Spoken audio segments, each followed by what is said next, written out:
on your screen right now. So still a developing situation. The SWAT team is there. A short time ago, we had reports from our Nick Auction that they were still hearing gunfire in that neighborhood. So still a very unsettling scene. Very. And just within the last few minutes, CMPD tweeted out again on X, once again reiterating it is still an active scene and the roads in that area are still blocked. As Ron Lee was telling us, he's at least a block away from where this is all happening, and it was difficult getting to the spot where he is right now. So that is a very difficult situation out there as far as the traffic situation is concerned.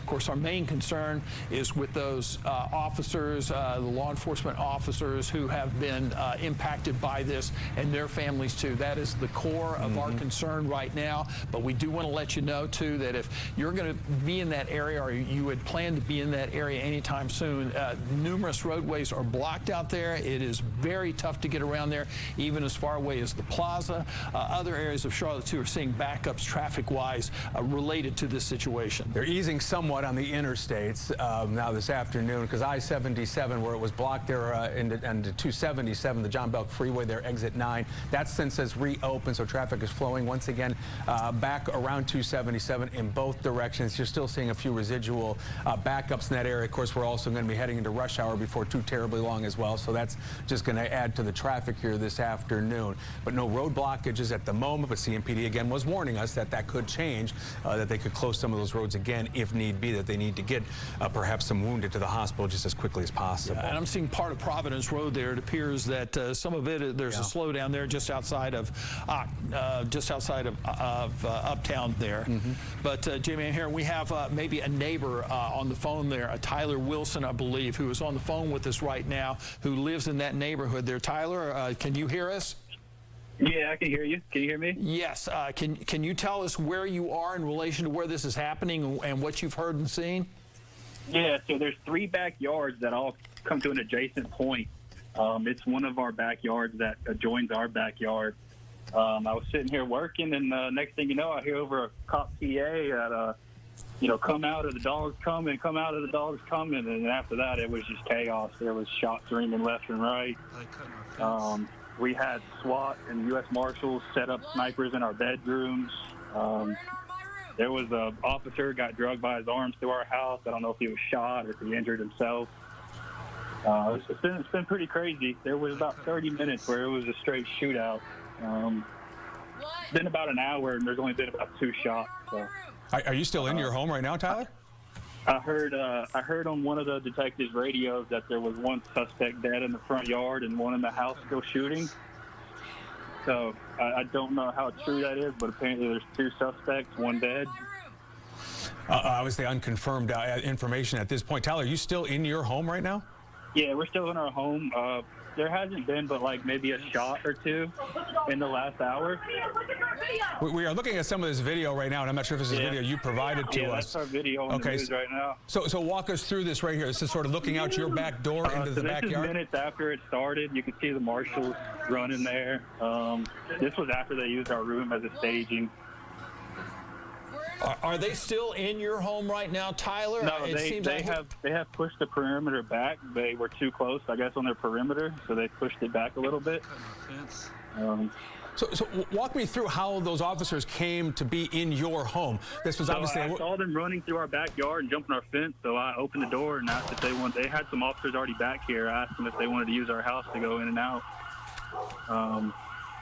But yeah, there hasn't been many shots in the last hour, but there's still occasional shots every now and then. Do you know, Tyler, you said it appeared that there was someone lying on the ground outside this house where this happened. Is that person still there lying in the yard? Do you know if they've been able to clear the scene whatsoever? I can't see. It's in the shootout's house front yard. I just heard on the detective's radio there was 1 suspect dead in the front yard and another still in the house shooting. What is your go ahead, I'm sorry. Yeah, it's there's no more police in our backyard. Like I said, I think they pushed the perimeter back. I'm just, for you to open the door to these officers and they come rushing in, just take me into that, what that was like for you. It's just got to be unbelievable. Yeah, this has been pretty wild. They told us to hunker down in the bathroom, so just been trying to come out every now and then and see what's going on. And you said an officer went up to what, an upstairs bedroom then? Was acting No, it's a single-story house. They ran into the back bedroom right here to set up a post where you can see the house directly through the window. And how many people live in your home? How many who live there, Tyler, are at the home right now? There's 3 of us here. 3 of you there. And do you know any of the circumstances, this house where this is taking place, where this person is inside? Can you tell us a little bit about that? Do you know the neighbors there? You don't have to give any specific names and prefer that you not do that, but do you know what the circumstances are in regard to that house, who might be living there? I do not know the people. They'll have occasional parties in the backyard every now and then, but other than that, it's pretty quiet around here. Yeah, Tyler, describe your neighborhood. You know, our Ron Lee, one of our reporters, lived not too far from here. You know, he describes it just as a quiet family neighborhood. Describe what it was like to be there. Yeah, it's quiet. I mean, occasionally you'll hear some shots at night, but nothing in the direct neighborhood. Had you, Tyler, before this all happened, did you have any sense whatsoever that someone at this home would be involved in a situation that would bring police to the area? I do not. I have nothing on that, or nothing to recall that would spark that interest. Now, I don't know whether this is a video we're hearing, but I just heard what sounded like a couple of gunshots there. Is that live, or do you think that's on the video that we're looking at? That's probably on the video. Like I said, in about the last hour, there's only been maybe a handful of shots. So. But you also have power at your house. You have electricity there, right? They haven't shut off the electricity in the neighborhood? No, but we did get a call that said that the water was shut off. Can you hear SWAT teams there trying to negotiate, do anything? Are you able to hear any more on loudspeakers? I haven't heard anything on a loudspeaker other than the initial, start of all this. There was a SWAT truck in their backyard. They've since come back out. But like I said, they pushed the perimeter back, so there's nothing going on in our backyard at the moment. But our fence is all tore up. I mean, everything's tore to pieces.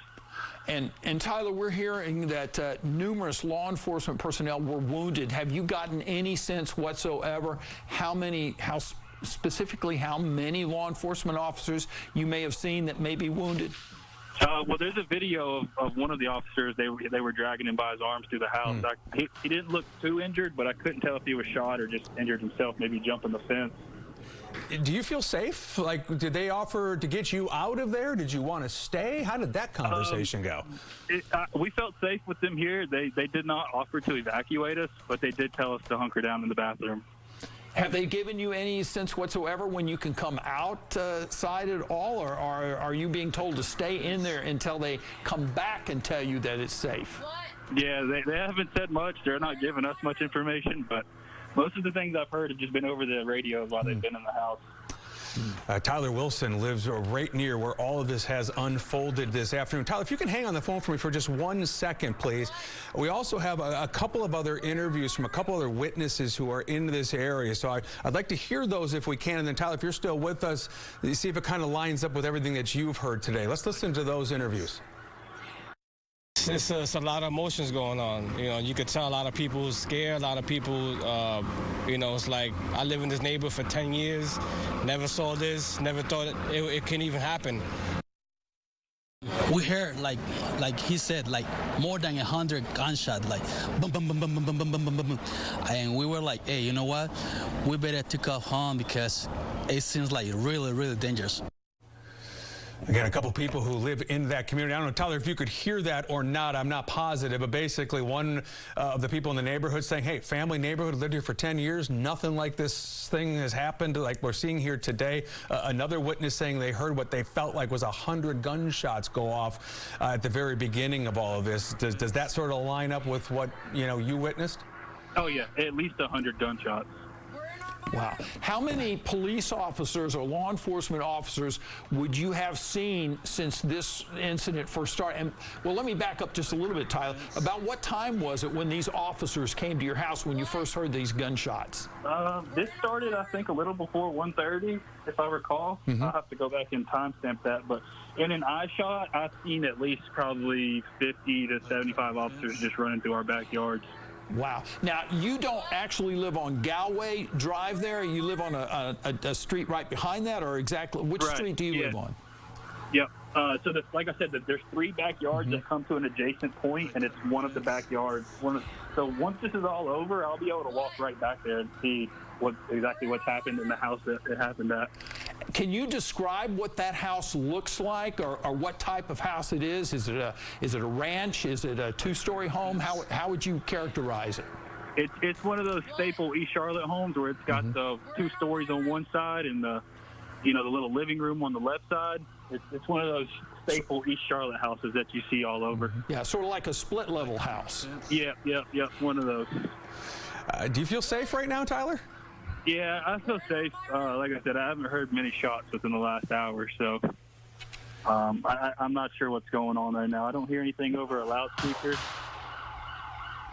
Tyler Wilson lives in this neighborhood. Tyler, we appreciate you jumping on the phone with us to share what you saw, a frightening situation, as he heard earlier this afternoon around 1:30 this afternoon when that fugitive task force arrived on scene and attempted to bring someone out of that home, only to be greeted with dozens of shots, gunfire erupting in that neighborhood, and numerous officers, as been told by CMPD, have been wounded in all of this. Tyler, be safe. Keep in touch, okay, buddy?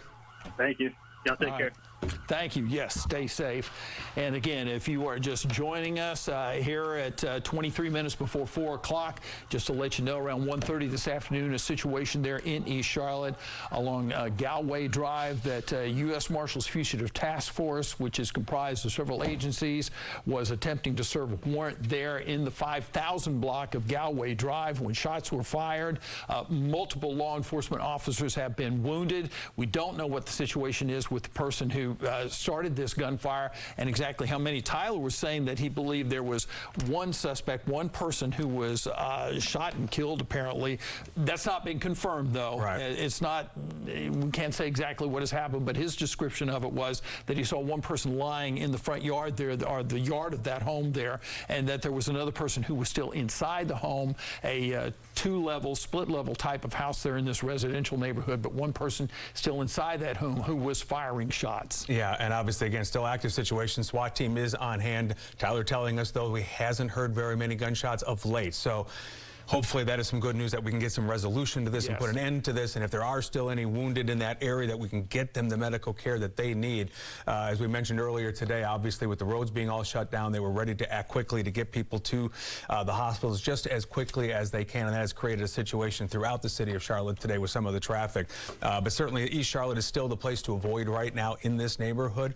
As described by so many people, everyone we keep talking to, we described it on the air before that, you know, that this was just a typical old school Charlotte neighborhood, East Charlotte in this particular case, with a lot of the same things that we have in all of our neighborhoods. This is something completely out of the norm. You can see some CMS impacts with this as well, John. We got 2 schools now on full lockdown. Devonshire Elementary School and Briarwood Academy are on lockdown right now, so the students are still there, and of course this is because of the situation there in that area there. The students will not be dismissed until the all clear is given.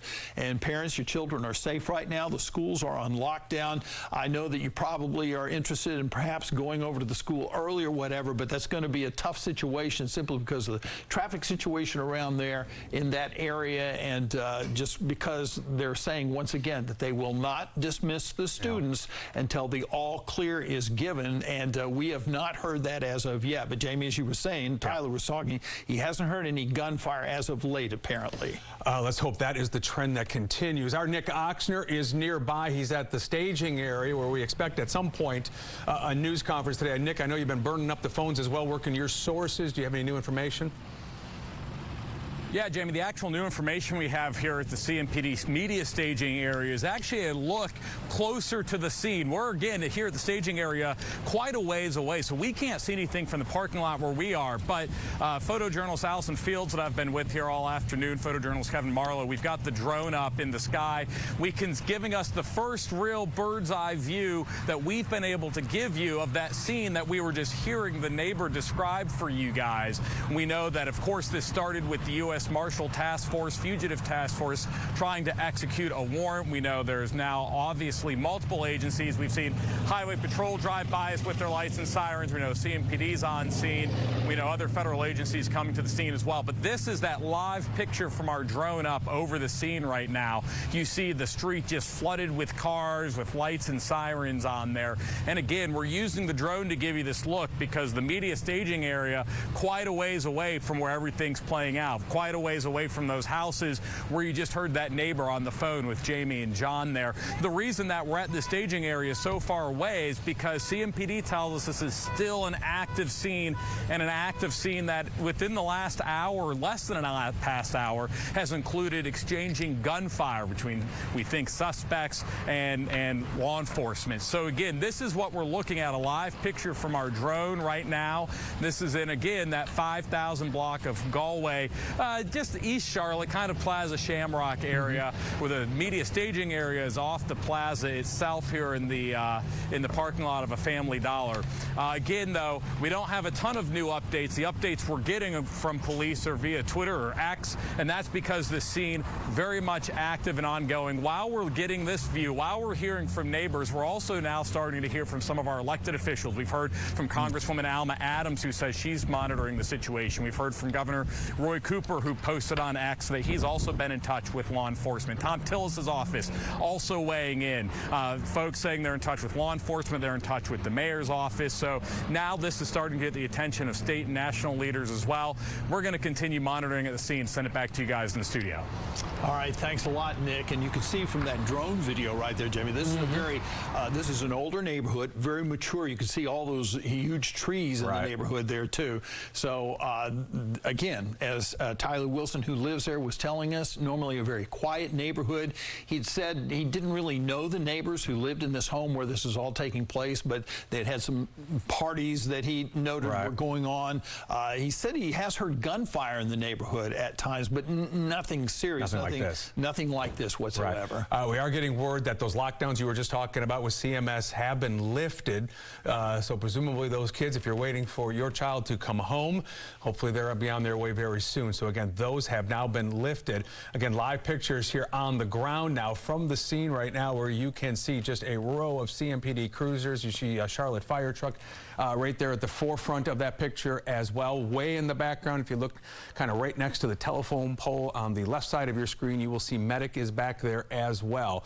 But at least at this point, CMPD has given the clear as far as getting those kids out of this area that were impacted and locked down and unable to move at this point. So those kids will at least be able to get home and out of this area. So that is a good news there as we watch 3 of the officers make their way back up the street here this afternoon. And as Nick was just telling us a moment ago, Jamie, that the governor has been in touch with law enforcement officials. Here's what he wrote specifically on X. He says, I am in contact with law enforcement concerning the tragic shooting in the Charlotte area, and we have offered state resources to help. That's Governor Roy Cooper, North Carolina, who has offered the help there, being made aware of the situation, as are other state officials, including Congresswoman Alma Adams, Senator Tom Tillis, all in touch with law enforcement here in the Charlotte area.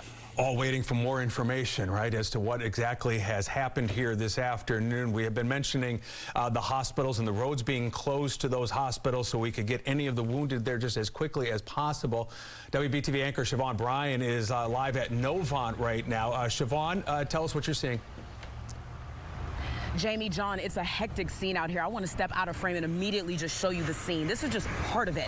Even a block down the way, there are several CMPD officers standing in the roadway directing traffic. There are a lot of them on the side of the road talking with one another, others, as you see here, in the middle of the roadway. But I will tell you, before I was here at Novant, I was actually at CMC, and even blocks away from CMC, the traffic was thick. For blocks, you could see that there was something going on, definitely a byproduct of those road closures. You definitely saw a number of the roads closed off outside CMC. Just the drive from CMC to Novant, usually a 5 to 7 minute drive. It's only a mile away. Took about 15 to 20 minutes, just showing you that if you have any plans of commuting through this area, it is a hectic area, and avoid it if you can.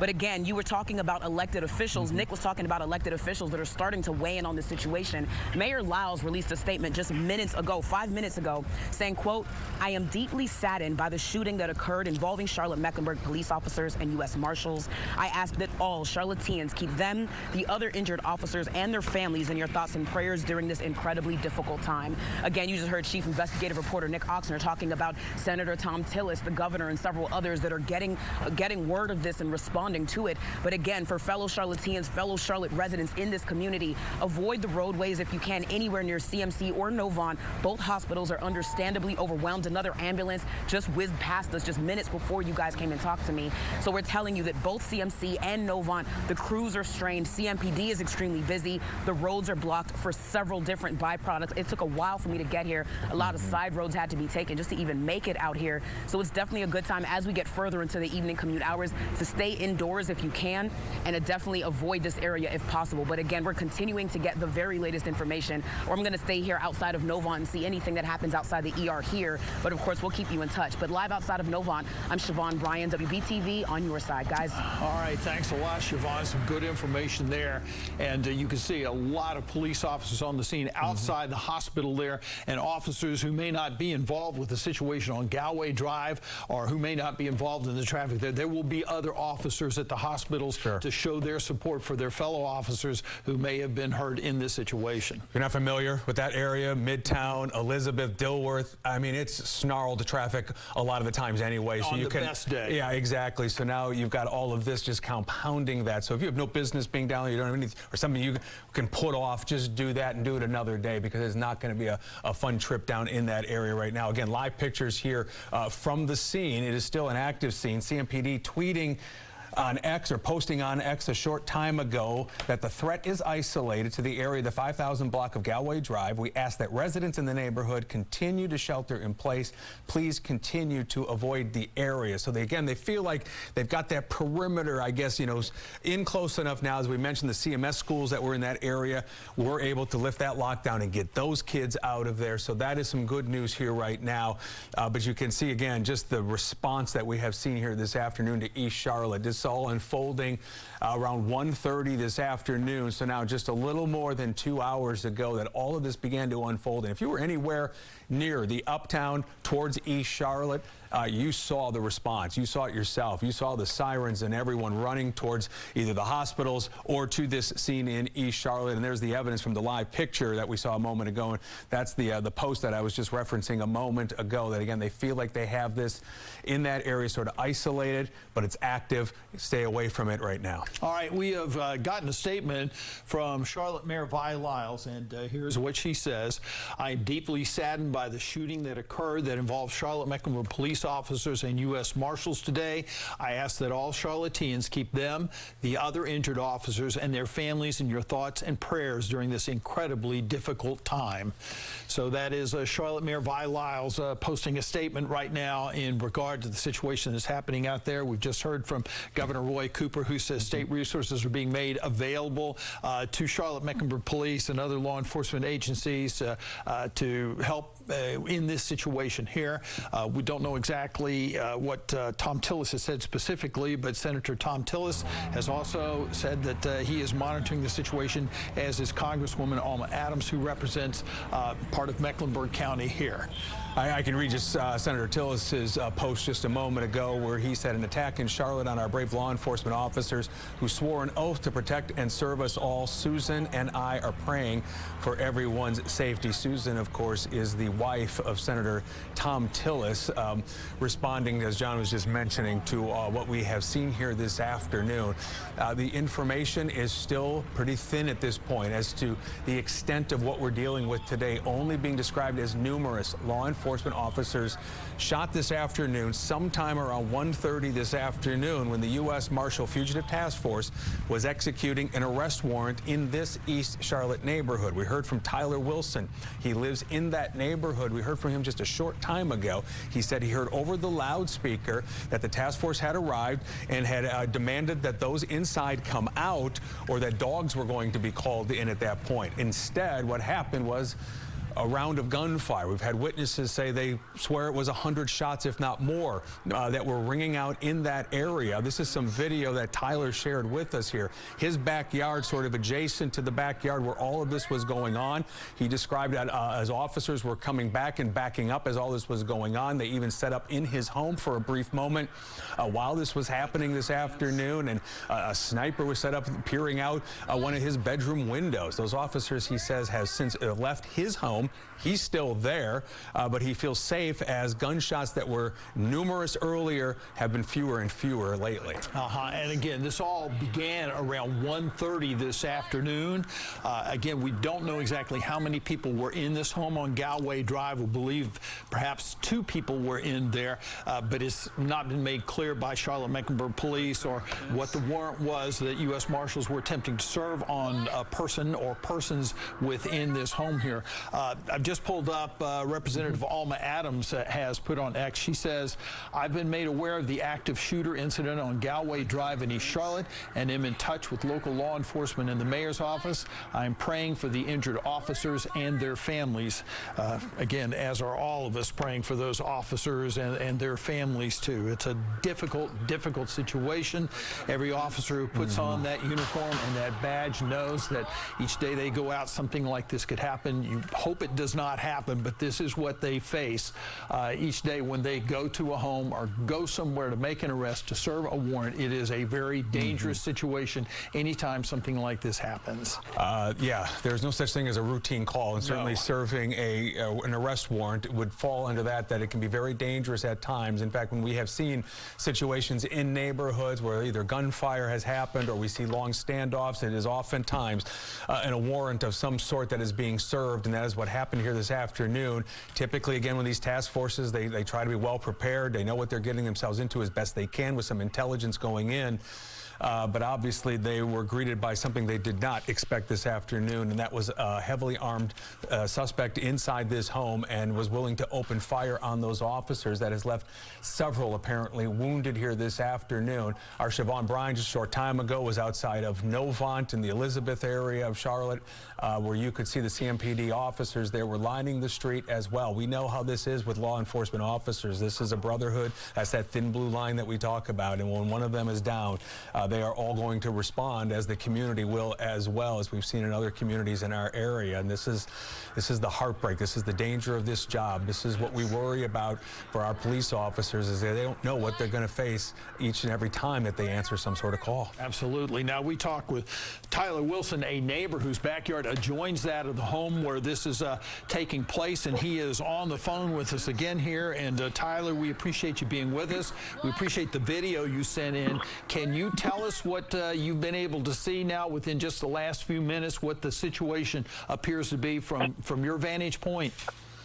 Not much action here in the last hour or so. They've, like I said earlier, they've set the perimeter back some, so don't know what's really going on at this point. Have you heard any gunfire within, say, the last 30 minutes that you've been able to discern? No gunfire in the last hour, I would say. Oh, wow. So that is a good sign that either an active negotiation is underway or police have been able to get into the home there. Can you actually see the home there, Tyler, or is it more you can see part of the yard there? I can see part of the yard, but once this is clear and we walk to the backyard, we'll be able to pretty much be in their backyard. But police have told you to stay inside the home. They're not allowing you to leave the home or to go outside? Yeah, no, not at all. I mean, this was very, very, very close gunfire. All right, and if you would, again, for viewers who may just be joining us, Tyler, if you would, you were saying this situation broke out around 1:30. Describe what did you first notice when all this began happening?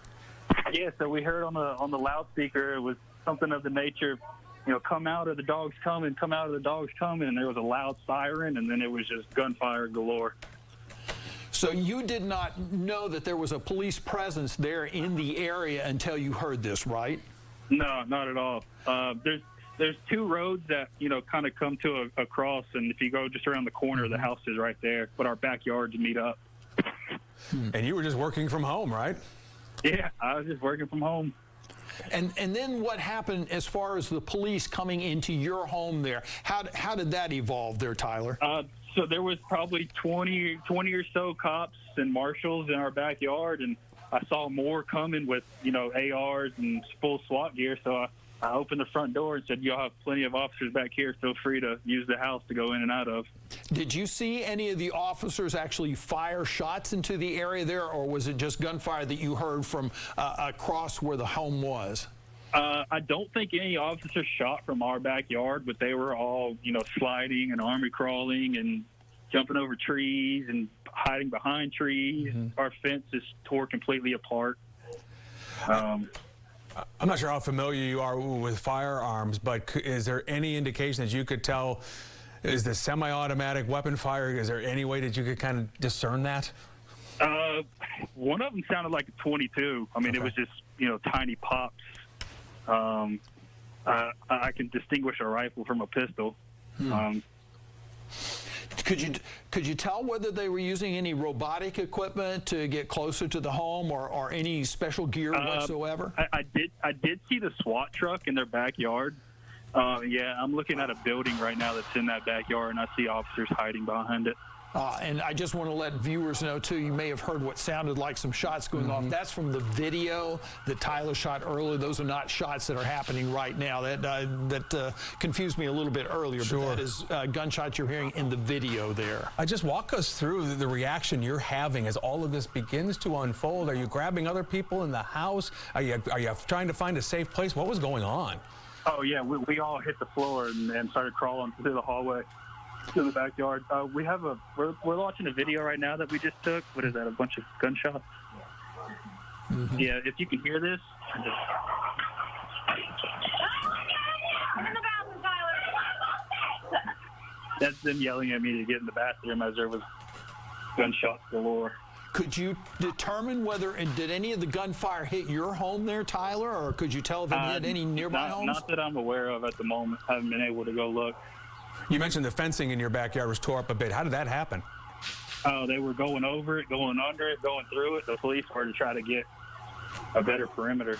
And that's a good thing, perhaps, if you can describe, Tyler, the perimeter around there. You're seeing what's in sort of your backyard right there, but how far did that perimeter extend? I mean, as far as from your house on outward there, could you see if they had the entire home surrounded? I couldn't tell. They definitely had the back of it surrounded from my backyard and the other backyard. At one time, I saw an undercover Escalade go into the neighbor's backyard to use as a shield to extract officers out. I mean, you think about your worst police shootout movie, and this is it. Have you been able to have any contact with other neighbors, anyone else in that neighborhood, and check on them? And have you heard anything? One of our neighbors texted to check on us, but I'm not sure if he's home. He's in his basement, we heard. As you mentioned, too, you had officers then streaming into your house. How many came in, and what were they doing? At first, there was probably 10 or so. One of the U.S. Marshals with a sniper got in one of the windows of the bedroom to provide some cover.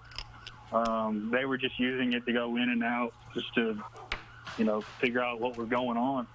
And if you would, again, Tyler, you'd said earlier you don't know the folks who live in that home where this is all happening, but you have heard them or whatever. Describe what you know about those neighbors or the people who live in that home and what has happened there in the past. I have no idea who they are. I've never had a problem with them, and for the most part, it's a quiet neighborhood. Sure. Are they relatively new to the neighborhood, or have they been there a while? They've been here as long as we've been here, which is about a year and some change. Well, we are glad you're safe. Is it your family, I'm assuming, is with you there? It's my girlfriend and our roommates. In your room, okay. So 3 adults, right? Do I have that correct? 3 adults. Okay. Well, boy, we are glad all 3 of you are safe, and I'm glad whoever that was yelling at you to take cover as well, because, boy, you don't know where those gunshots were coming from, and we're also encouraged to hear that we haven't heard shots in a while, and hopefully that'll signal some sort of end to all of this. Tyler Wilson lives nearby. Tyler, thank you for sharing with us here. It really helps our viewers understand exactly what was happening in that neighborhood, your neighborhood, this afternoon. Thank you. Y'all take care. All right, that was, again, Tyler Wilson, who lives in that neighborhood. His backyard, he says, joins with the backyard where this situation is taking place. There's another yard. There's like 3 yards that sort of come together, backyards that come together in that area there. And again, this broke out about 1:30 this afternoon as U.S. Marshals the Fugitive Task Force was attempting to serve warrants on a subject. We believe it was one person, although it would appear there may be more than one person involved in the house. That has not yet been confirmed. We are following the breaking news for you here this afternoon. We're going to pause for just a minute because you noticed the time. It is now 4 o'clock. So WBTV News first at 4 will start right now. WBTV News starts right now with breaking news. We are staying on top of the breaking news for you here this afternoon. Around 1:30 this afternoon, gunshots, multiple gunshots, perhaps dozens, if not more than 100 shots, rang out this afternoon in an East Charlotte area, a neighborhood where numerous officers have apparently been wounded. And we do have multiple clues live around the scene there, including my co-anchor, Siobhan Bryan, who has been at one of the hospitals and who is working to get more information about the situation because we know that multiple law enforcement officers have been wounded. Again, you're looking at some of the videos that we are getting in right now of some of the scenes that we have seen here this afternoon. Is this from Tyler, guys? Tell us if this is Tyler, who we were just talking to live on the air a moment ago. I'm guessing it is because he was describing, the video earlier today of officers coming back towards his home as the shootout was ongoing just a house or so away into another backyard as they began to seek cover, as officers began to set up a perimeter. Obviously a frightening situation. Again, numerous officers have been wounded. The extent of those injuries, the number, still unknown right now. We know that U.S. Marshals were attempting to serve a warrant on a subject on the 5,000 block of Galway Drive, and at that time, someone began firing shots, and we know that multiple law enforcement officers were injured. We don't know specifically how many. We don't know whether they are all from CMPD, whether they could involve U.S. Marshals. We're working to get that information right now because it is an active situation. Information is very tough to come by right now, but we do have multiple crews, again, live around the scene, including my co-anchor, Siobhan Bryan. She's live at Novant Health, where patients are being taken. WBTV's Ron Lee, Erica Lunsford, and Nick Oxner are live near the neighborhood where this is all happening. And as we said, police are asking everyone to avoid the area. So let's first start with Ron Lee. And Ron, you are near the scene along the plaza, so what are you hearing so far? Yeah, John, that's exactly right. We're about 2 blocks away along this main roadway, and you can hear the helicopters, several different helicopters flying ahead of us. And down here on the scene, you can tell it is a very active, very chaotic scene at this point. When I first arrived here about an hour and a half ago, I was greeted by the public relation officer for CMPD, and she ordered me out of the area because it was still an active scene. We were being told at that point that gunfire was still being exchanged between the suspect and those officers. So we had to grab our gear and get out of there as quickly as possible. I then made my way around the back end of Galway Road, and we're able to get this is about as close as any media can get at this point. Again, what you can see right here behind me is dozens and dozens of police officers, patrol vehicles. We did see the SWAT van out here as well. Medic units are out here as well as fire. I talked to several people who live in the area. This is very close to the Devonshire area where I used to live, who simply cannot believe what is going on. I talked to a couple of people who said that they heard multiple shots, possibly 100. Some of those shots were overlapping, meaning that there was a probable exchange between 2 parties, possibly the suspect, possibly police. I did talk to another person. He told me it was like World War III. We did an on-camera interview. Let's go ahead and roll that tape and find out what he said. We heard, like he said, like more than 100 gunshots, like boom, boom, boom, boom, boom, boom, boom, boom, boom, boom. And we were like, hey, you know what? We better take off home because it seems like really, really dangerous. And again, very active, very chaotic scene down here. Police are telling us if you have to come down here in the area, avoid this roadway like the plague. It is loaded with police officers. They will not let you get anywhere near it. We are hearing about some school lockdowns at this point, and we also are hearing about a lot of activity over at the local hospitals. As a matter of fact, Siobhan Bryant joins us right now, and she's got more on that. Ron, the situation here is similar to what you're describing, chaotic, busy, and asking people to avoid this area. We're outside of the Novant Health Emergency Room, and if you look beyond here, closer to the intake entrance, you see CMPD officers, you see state troopers. We even moments ago saw some Charlotte firemen showing up. It's a very active scene. If my photojournalist Corey Schmidt would turn to the left a little bit, you see a lot of CMPD officers just lining the roadway outside of the ER. They've been monitoring traffic, trying to enhance the traffic flow, but as you see, traffic is just intense out here. And before we came to Novant, we were actually over at CMC, over at Atrium, and what is normally a quick 1 mile drive between CMC and the Novant ER, that drive took about 30 minutes just because of the sheer amount of traffic and road blockages that are taking place over here right now. So what I want everybody to know is if you don't have to come anywhere near the Elizabeth area, we definitely want you to avoid this area because traffic is jam-packed in all directions. Several roads are blocked off. Police are lining the streets. Again, we just saw a symphony, almost a symphony of sirens as we're seeing paramedics rolling in. We saw Charlotte Fire roll up just minutes ago, state troopers, unmarked law enforcement vehicles as well. Just a series of law enforcement as they're going in and out of the ER, trying to figure out everything that they need to know. And of course, as soon as we bring any of it, we'll be bringing it to you. But right now, I want to toss it to my colleague, Erica Lunsford. Erica? Yeah, Siobhan, you know, when we first saw cars racing through here, it was very tense. You could sense the urgency as things started around 1:30 this afternoon. I was near Uptown, and we saw several police cars rushing by, but didn't know exactly what was happening. And that happened all our way here along the plaza. We're right now at a media staging area where CMPD is setting up right now as we speak to share information with us. We're not sure exactly when that press conference will take place, but we are here again at the media staging area. There were several roadblocks near the area. It was really difficult to get around, a lot of traffic, and at that time it was around 2:30 when we got here, and we saw a lot of school buses, a lot of people picking up their kids.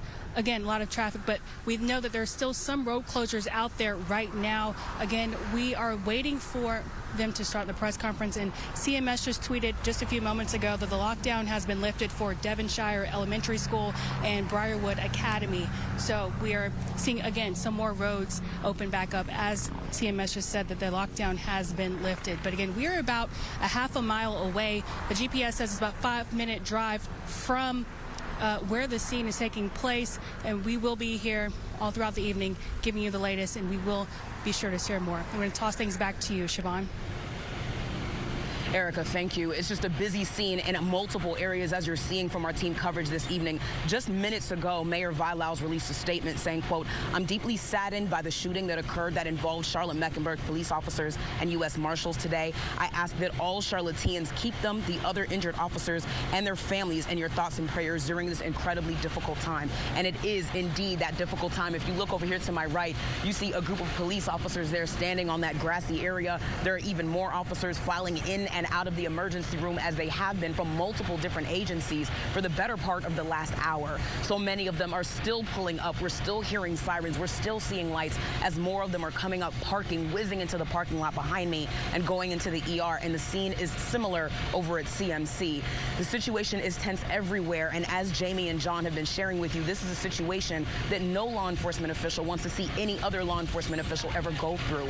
When they take the oath to protect and serve all of us, every day that they put on that uniform and that badge, they're putting their own lives at risk. And this is a situation where we're still learning what the circumstances were to exactly what led up to this interaction. But unfortunately, everything that we've seen and we've heard so far has been absolutely heartbreaking.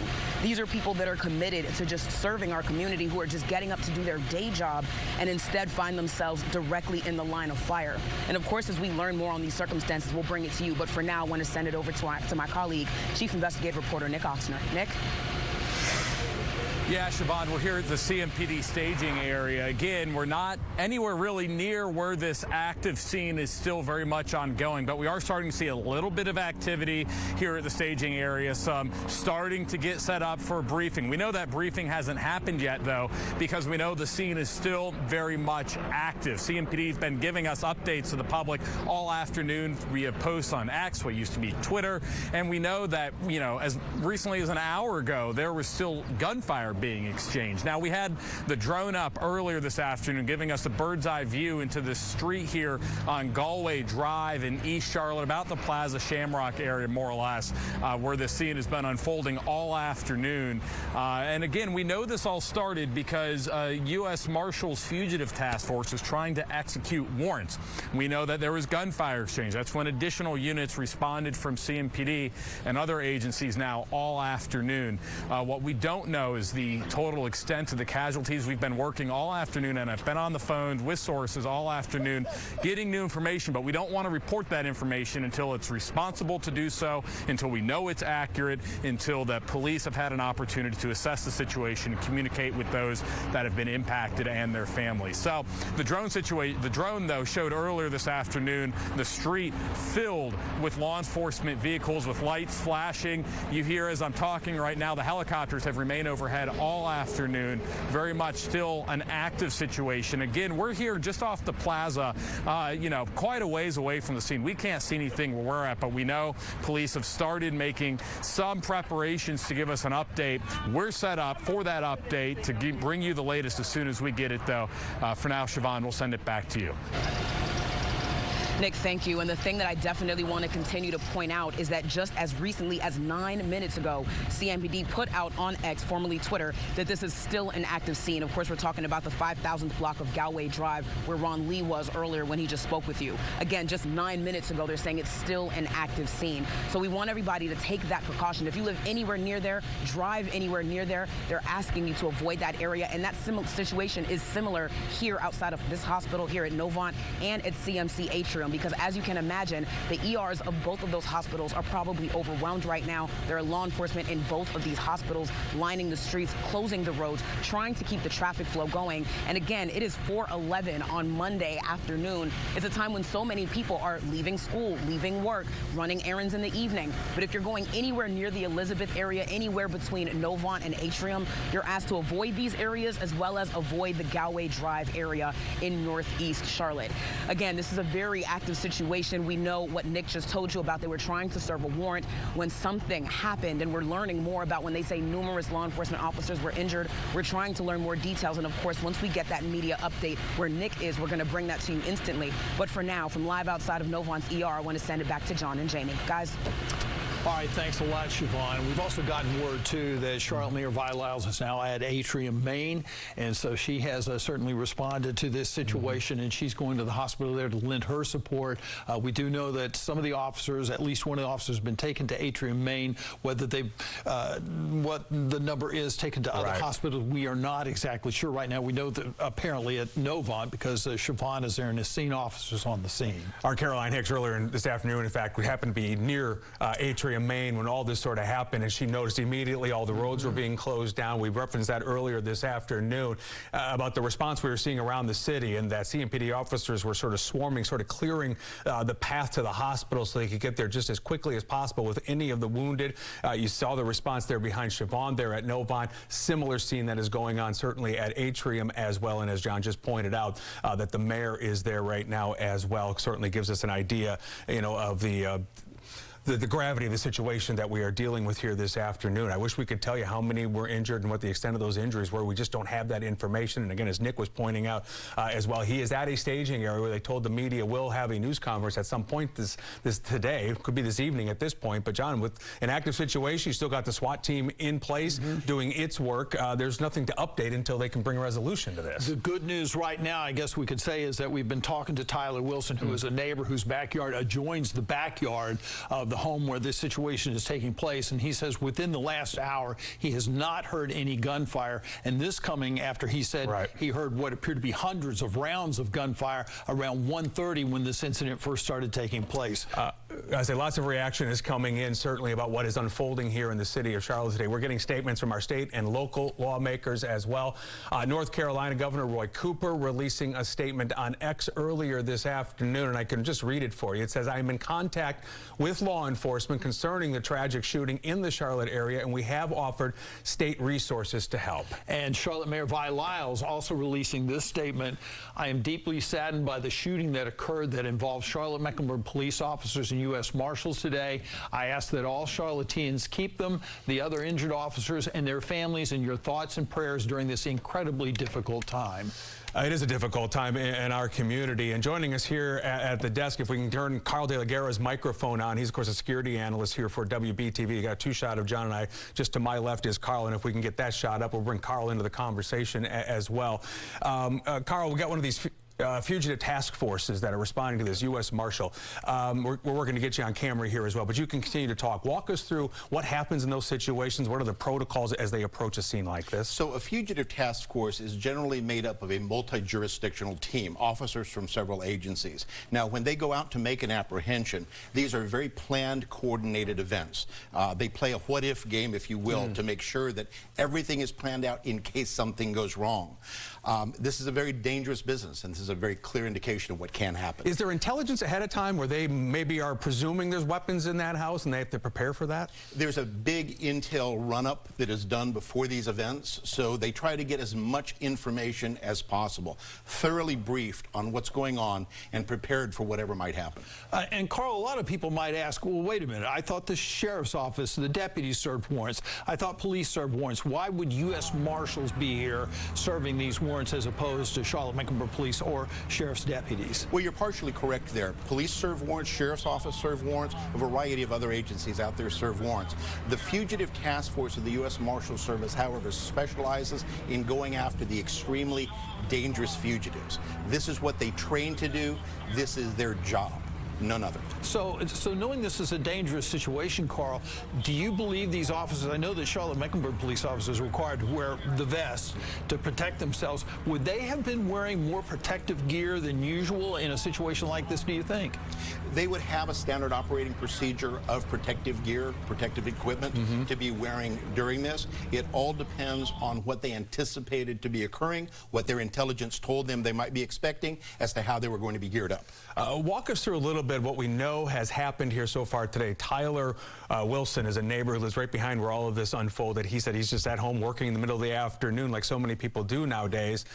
Heard sort of the bullhorn, the PA announcement, come out or the dogs will be released. Is that a typical response to a situation like this? He says moments after that the gunfire started erupting. Certainly, yes. They would have had contact with somebody inside. They would have given a verbal warning. And obviously that verbal warning at some moment was met with gunfire. And is there any procedure, Carl, that you would know, and this might be speculation, but when they approach a home, is it just 1, 2 officers going to the door? Do they do it from a distance where they use a bullhorn maybe, as Tyler was saying as he heard them yelling at them? I guess you could say, is there a typical way of doing this, or is every situation different? Everything is based on the threat that they anticipate they're going to be encountering there. However, generally, according to standards, there is generally a perimeter that is set up around that specific area. For example, this house. So it wouldn't be just 2 officers walking up to the door, knocking on it. For a coordinated event like this would be a large-scale operation. And I got to ask one other thing, too. Knowing that this could be a dangerous situation, would they have medic on standby nearby in case something were to happen where someone would be injured, do you think? I don't know if they would have medic on standby, but there would be 1 or more of their team trained as medics. I guess to your point, you're talking about the perimeter that is set up in a situation like this. And what Tyler was pointing out to us, John, a short time ago, is that all of a sudden officers started coming through his yard as that perimeter was widening out. Certainly. As gunshots were being heard. That would be pretty typical protocol at that point. Absolutely, right? yes. Take a concentric ring, just place it around that area. 360-degree perimeter would be set up before the operation began. And then as things start going sideways, other officers would begin responding. Here's the tricky part then, Carl. Right now we have gunshots that are being fired. We think, well, we know numerous officers are down at that point. How do you even begin to get in to get the wounded out? It's absolute chaos. Having been there, I can tell you it is absolute chaos when that begins happening. It's the worst case scenario you could possibly imagine. It's happening very, very quickly, and everybody is trying to defend themselves, defend the other individuals around them as they begin to maneuver through this situation. But imagine the most chaotic situation you could possibly be in, and all of these officers are trying to assist. Remember, bullets don't stop. Right. Bullets just keep going. And what type of weaponry would you imagine that these officers, knowing that this, clearly they knew this could be a bad situation, but what type of weaponry would a typical situation like this involve? Standardly equipped with short rifles, M4 type weapons, pistols, possibly some non-lethal, less than lethal weapons, depending on the threat that they're facing. Standard loadout. We mentioned Tyler Wilson a moment ago, who we just spoke with. If you just got home and haven't heard or seen what Tyler provided for us, we have a little bit of a clip that we can show you right now that he shot. Let's look at this.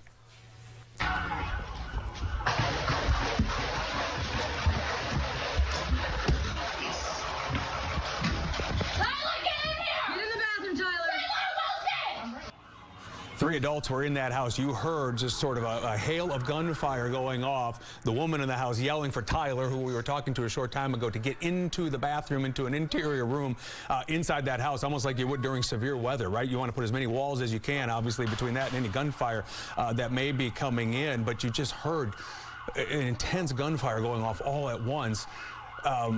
Does the training have to kick in at that point for these officers? How are they reacting when all that happens? They have a saying, you're going to fight as you train. So exactly how they train in those chaotic moments is exactly how they're going to respond to it. And these officers that are assigned to this fugitive task force are extremely well trained in taking violent individuals into custody. This is just an example of a situation gone very bad. So what about, Carl, what about the neighbors in that area there? Okay, clearly they had not gone to, say, Tyler's home beforehand when they were doing this situation.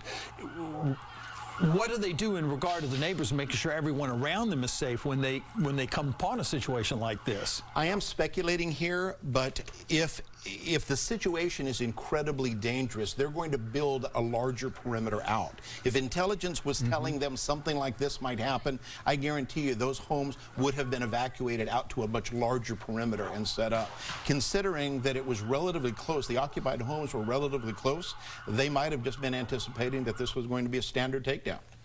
And then protocols happen after that, right? Now they've got this gunfires exchange. We've got officers wounded. Calls are going out, right, presumably at that point. Describe what that is and what the next step is then in these kinds of situations. Radio calls are going to be the immediate step that goes on. Shots are being fired, and that's going to go out on multiple channels, and it's going to be an area alert where multiple agencies, any police officer in the area is going to respond there to begin assisting. So not the specialized forces at that point. It's just literally any officer. That's probably why we see so many just what you look at as typical cruisers responding to that scene. Any officer responding, plainclothes officers responding, anyone that's within shot of that radio call that hears about it heads immediately to the scene to begin assisting. All right, we know that the U.S. Marshals Fugitive Task Force is there. Can you define the difference, or if there is any, between that unit and, say, the Charlotte-Mecklenburg Police VCAT, the Violent Criminal Apprehension Team? Why wouldn't that team have been sent there versus U.S. Marshals, or describe the differences or the similarities between the two? At this point, it would be pure speculation as to why one team took it or not, but remember, there is a jurisdictional difference there. The U.S. Marshals Fugitive Task Force is a federal task force,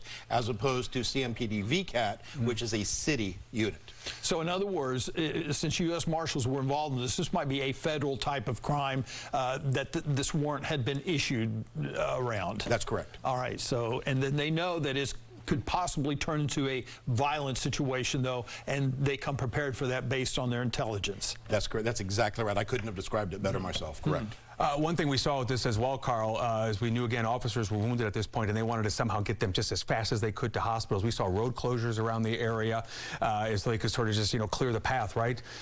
Describe that, how that goes out. Is that a code that goes out on the radios? They're saying, hey, this is what we're doing. This is the next step in our plan. A decision has to be made by the command staff that this is now transitioning into what we call a mass casualty incident. As a matter of fact, I believe I heard that Medic had dispatched their mass casualty vehicle to respond there. Anytime that vehicle goes out, you know it's a worst case scenario. But the situation transitions. I understand it's an active law enforcement situation right now. Sure. That's at the scene. However, you have to be able to get aid as quickly as you can to the wounded officers, wounded civilians, anyone else that happens to be in the area. So Medic does have a specific protocol, not just Medic, all EMS around the country have a specific protocol to be able to enact for a mass casualty event, which this one was. All right, we know that Charlotte-Mecklenburg Police Chief Chief Johnny Jennings went out to the scene there. Who takes command of a situation once something like this happens? Do the U.S. Marshals maintain control? Does it become CMPD, or how does that work? It's very interesting with a situation like that, and I'm glad you asked, because at the moment a situation occurs, the officer at the scene, whoever the senior officer at the scene is the one that is going to be in command. You don't want to be commanding a scene like this if you are a chief or someone blocks away or miles away sitting in an office. The people that have the best information of what's going on right then are going to be the officers on scene. So it would have been some officer on scene, and this would have all been pre-designated. An officer on scene would be the officer in charge of the situation.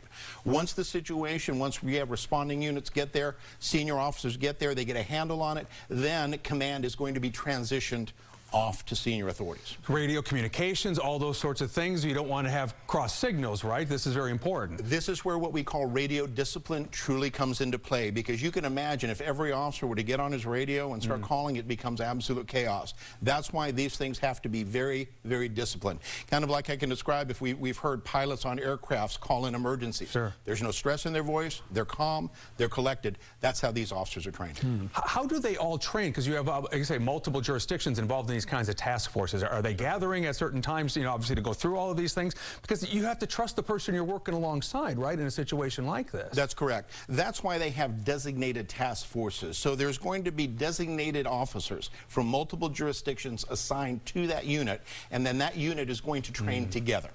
So this is not the first time that this team, or multiple teams, we'll find out as the story develops, have worked together to go into a situation like this. I want to ask you about this because I know a lot of young people are going to ask this because they watch television police shows and such, and they see officers wearing vests, and they think that's going to protect them against anything. And we know there are vulnerable spots there, but do those vests that the officers wear stop any type of firepower? What are they really good for? There is no such thing as a bulletproof vest. We call them bullet-resistant vests. We call them ballistic vests. Each vest is rated according to National Institute of Justice standards as to what caliber of round that vest can stop. The higher the caliber, the stronger the armor has to be. What kind of armor they were issued, we don't know. You work with officers all the time on this sort of thing. We train officers. You get them ready for this sort of thing. How does this hit you? It's hard, isn't it? It is. It is. Part of my mind is there with them.